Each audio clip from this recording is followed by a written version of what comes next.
You step into an elevator. The doors slide shut with a quiet click that somehow feels colder than it should. And the first thing you do is, what? Smooth your hair.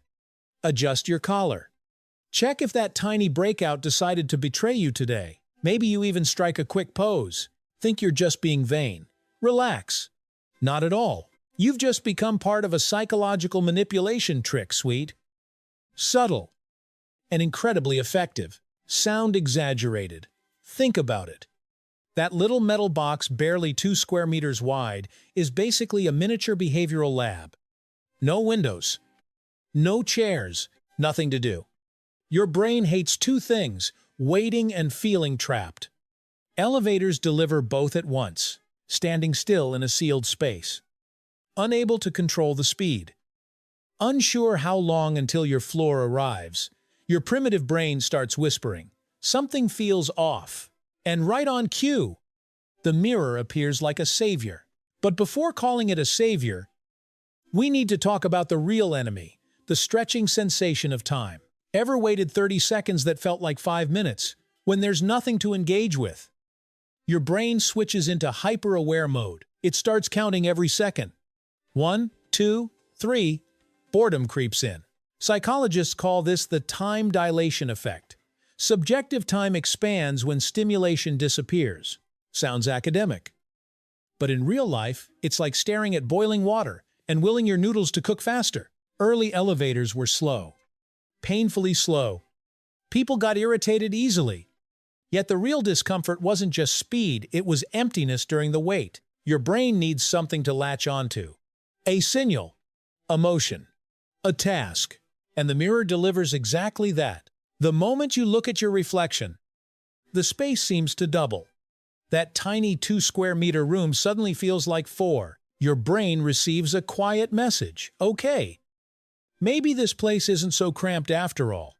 The sense of confinement softens. Claustrophobia, the fear of tight spaces, gets gently tricked by nothing more than a flat sheet of glass. But it doesn't stop there.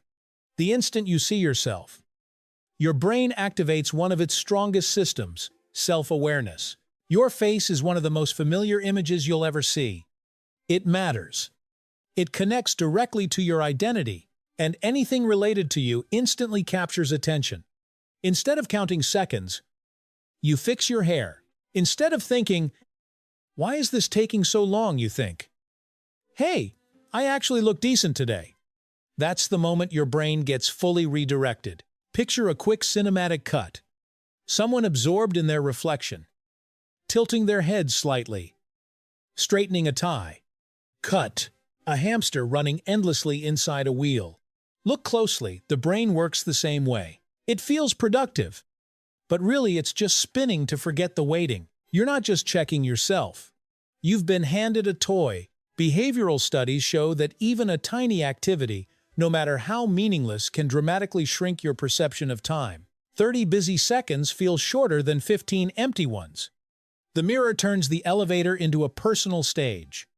You have a role, you have something to do. And suddenly, time evaporates.